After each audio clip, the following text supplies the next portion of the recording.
So, the new YouTube series, how to build a training program. So, episode 1, split happens, how to decide your own training split, what training split you should be using, yada yada yada.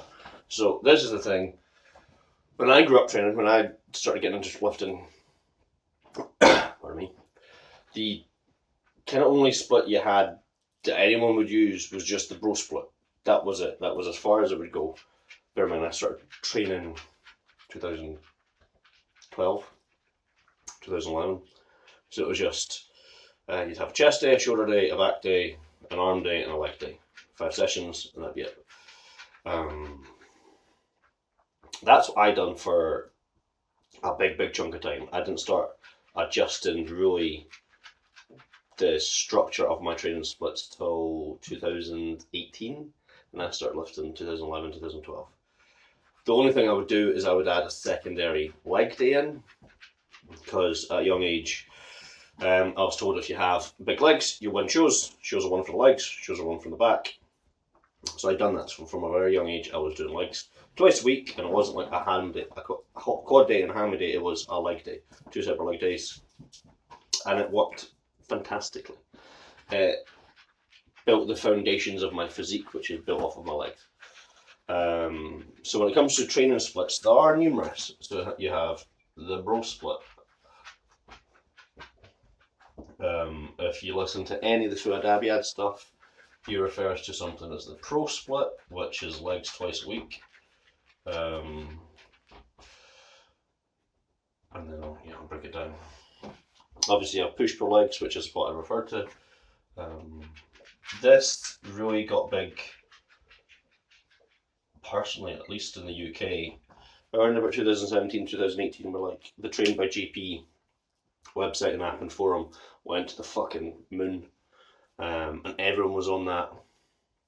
This is also when like you had Hong Shed, you had Sando, you had all these people on the app doing training videos and stuff like this, and breaking down their own training and training philosophies. Like I got coached by Luke, and the split he had me run was push pull legs, and it would vary. So it'd have a legs A and a legs B, a pull A and a pull B, a push A and a push B. So 2 variations of each session. You have other things as well. Like I have my opinions. So you have upper, lower, full body. The one I've seen at the moment, which it's not me slagging anyone, but I think it's fucking retarded, is limbs. And then I would call it trunk. I don't know what the cool kids do, but I'd call it trunk because this is your trunk. So it'd be like chest, shoulders, and back. So like these are kind of all the main splits you're going to run or have access to, and obviously you can vary things. So like you could hit legs twice instead of push and pull once. Like you can vary the frequency and how you run the split. This is kind of ultimately, it is down to you, and it's designed to be down to you. That is it. It's your training split. The one thing you have to consider, and I've said this in all the other YouTube education shit I've done, is it is down to your own training. And the tricky thing is, not your own training, it's down to your own physique. And the tricky thing is, there has to be some level of accountability and some, I guess you'd call it being realistic. Realism. There has to be some realism with your own physique. Like if your physique's shit and you have a shit chest, you need to be prioritizing chest. But that only happens if you're aware that you've got a shit chest. If you think you're fucking fantastic and you're going to go get a pro card in your first off season, first prep, which I see people talk about all the fucking time, and like your chest resembles someone that maybe probably can't even bench 100 kilo. Are you gonna turn pro in your first prep? Probably not. Do you need to be hitting chest more? Probably. So like your split, it literally is down to like a very harsh assessment of your own physique and being realistic with what you need. So like The other thing as well is it varies on the type and style of training you so desire. Bear in mind, you can do all of this, different variations, like what I would call, there's two main training philosophies, methods, whatever you want to call it, like two very clear camps. So you got like the progressive overload boys doing like push-pull legs for the logbook. This was my last logbook. I have since stopped because my body has said no. You got like progressive overload tracking lifts, all that jazz, and then you have like the more like pumpy style, volume, nothing's to failure, accumulative fatigue style of training. So training to failure, accumulative fatigue. And you can do all of this, right? You can do accumulative fatigue with your bro split, and you can do like progressive overload with the bro split. There's no right or wrong way. There's no better or worse. It's down to yourself. There are things that lend themselves to like a pumpier style training and a more progressive overload style training. So I personally, this would be like progressive, because it's all progressive, right? But for argument's sake,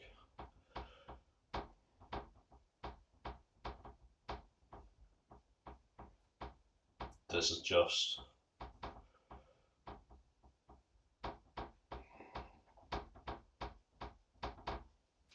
how I view it. Where's my green pen gone?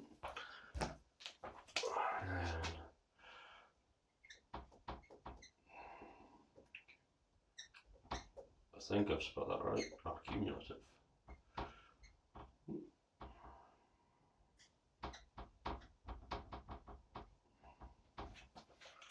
So the way you should view it is green, you're getting a big wicked pump. Red, you're training to like beat yourself, beat lifts, increase lifts, get stronger, yada yada. I have done both.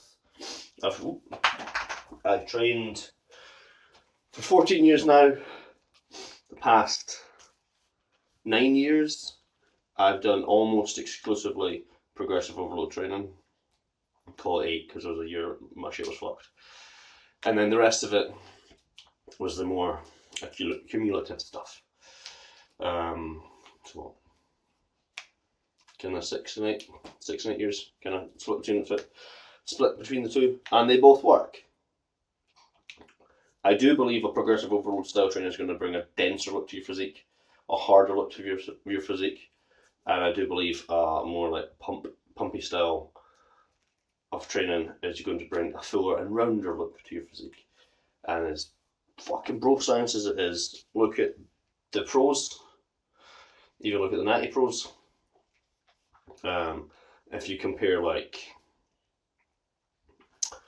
Dallas McCarver, Luke Sandel, Justin Compton, there's an old boy back in the day, I always forget his name. Anyway, all those guys. Dorian, like progressive overload, really dense, thick muscle. And then if you could take like say a Lee Priest, a Jay Cutler, these are all white guys, but it still makes my point. Flex Lewis, all very pumpy style training, all very round, bubbly physiques. Whether that's a genetic thing or whether that's down to the training, we don't know. You never know. But it is one of these things that you need to realise and you need to think about. So like, I'm at a point now where I'm going to be transitioning to a more fuller focus with my training. So I'm going to be doing more like accumulative training. So more sets, more reps, more intensifiers, but less things to failure. Whereas the progressive overload style training has built the majority of my muscle tissue. So there's that. Sorry, dog's making noises. Anyway, once you've decided your split, you then have to make it suit yourself. So again, just like everything else I've said in the past videos, look at your physique, look at what needs work, and then prioritise that. And you can do that in all of this. You do it by adjusting your training volume. If you don't know what I mean, go watch those videos. But like your bro split, obviously, if you're going to be doing, use the black pen again. So this be chest, delts, arms,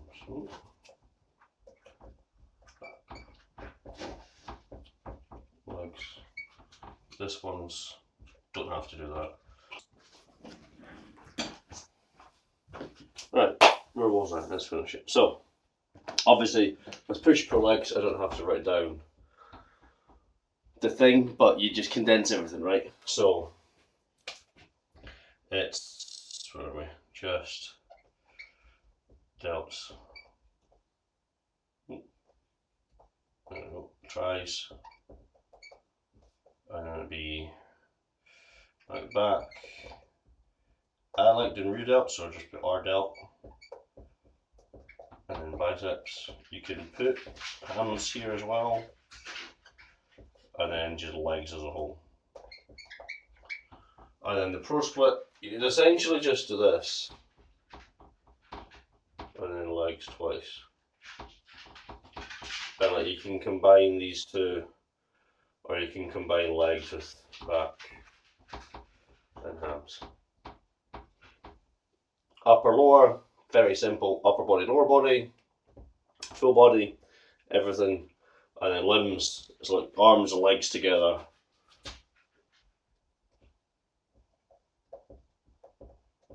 And then it's chest, delts,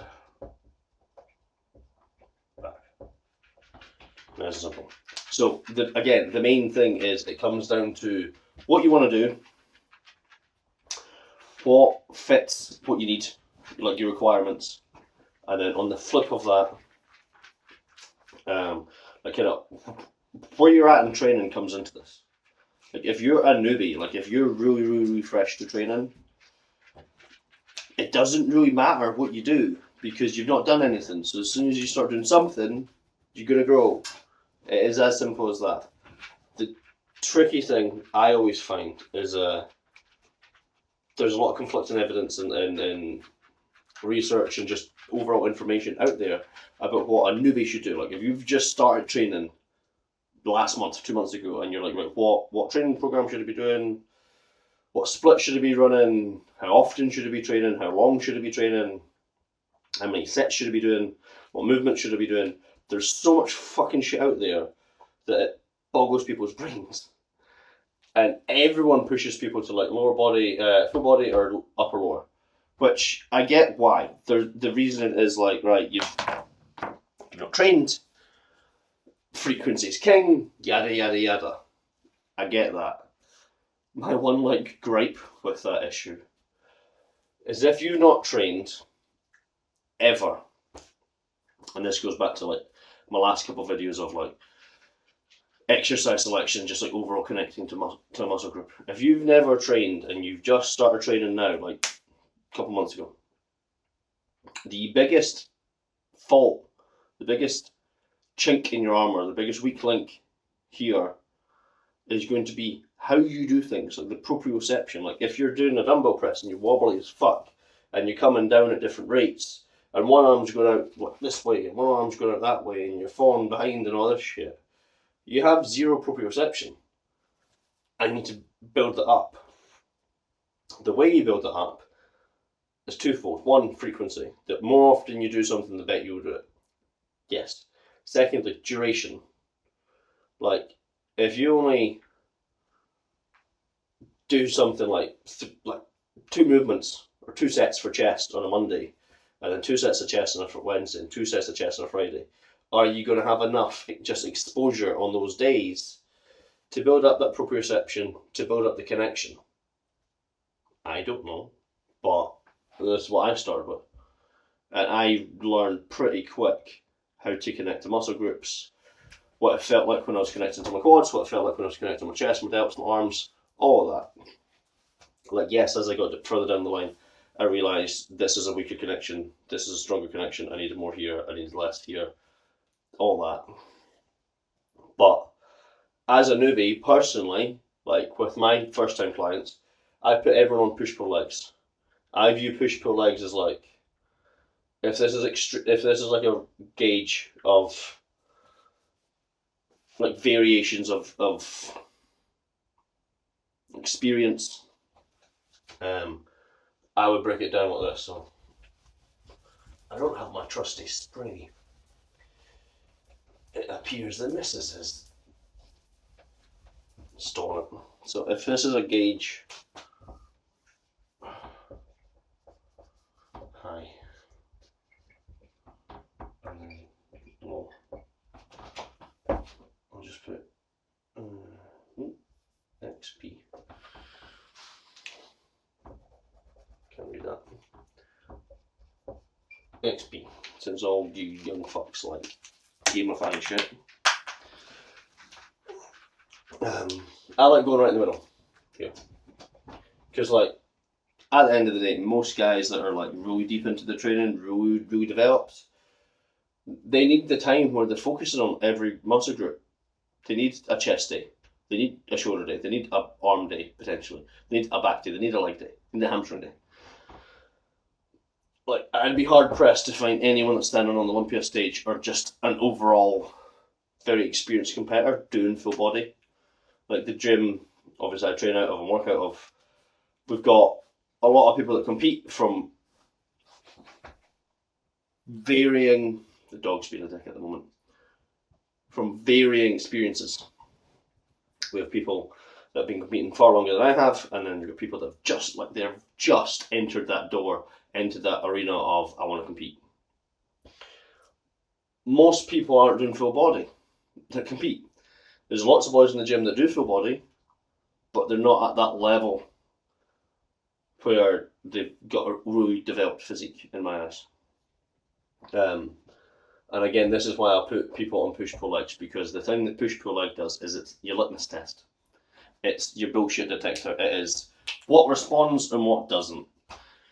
And that's why I put everyone on it. Because it can work for a newbie, and it can work for someone that's pretty advanced. Because you can vary it, right? Obviously there's going to be variation with all of this. You can vary it, so you can like for myself, for example, I don't need a lot of legs. I need a lot more like back, hamstrings, and arms. So like this past fucking 5 years, it's been push times 2, pull times 2, and then legs. Which means I'm getting chest and delts and arms hit twice a week, or chest, delts, triceps hit twice a week. My back, my rear delts, my hamstrings, my biceps twice a week, and then quads, adductor, calf is once a week. So that allows me to get the bang on right amount of frequency and attention to everything I need to bring up in my physique. Pardon me. Currently, because I'm in prep, I have shifted here. So I'm doing push, well I'm doing chest and shoulders, but push still twice. I'm doing arms on its own, still doing pull twice, and then legs. Simple. But I am now 14 years into training, so I am a lot more advanced with my physique development, with my training, my ability to like figure shit out, what's working, what's not, what movements work, what movements don't. This is the key, but pick your own split. This is my favourite one. Like if you've just started training and you really just want to get after it and start fucking working hard, getting strong, getting big, I can't see a fault with push-pull legs. Like you can run a push A, a push B, a pull A, a pull B, a legs A and a legs B, like Monday to Saturday and have a Sunday off, for example, and just hammer yourself. And then when it comes to like little things like deloading, fucking simple. Just drop to 3 sessions, because then you're still doing push, pull, legs. So you're still hitting everything, but you've just reduced the frequency. So straight away you've increased your like rest. You're gonna get fresh. So then when you come back to it, you can go back to that 6 day a week split. And then again, as you develop your physique, like if you started this now and then in 12 months time, you could still run push pull legs. You could still run it like an A and a B of every session, but you could vary the volume. So say, oh yeah, my chest is responding like wicked, I'm looking sweet. Your push days will then be like 30% chest work, and the rest, that's other 70% can be put towards like shoulders and arms. And then the same goes for your back session or your pull sessions. So like your hamstrings grew really well. Sweet. Well, my pull sessions, it's going to be like 30, maybe 40% hamstrings, and then the rest of it is going to be back and biceps. 3 delts. Legs, again, like if your legs really don't grow, you can hammer yourself and then keep all the other volume down. Again, training volume, go watch that training volume video. But figuring out your split is priority number 1.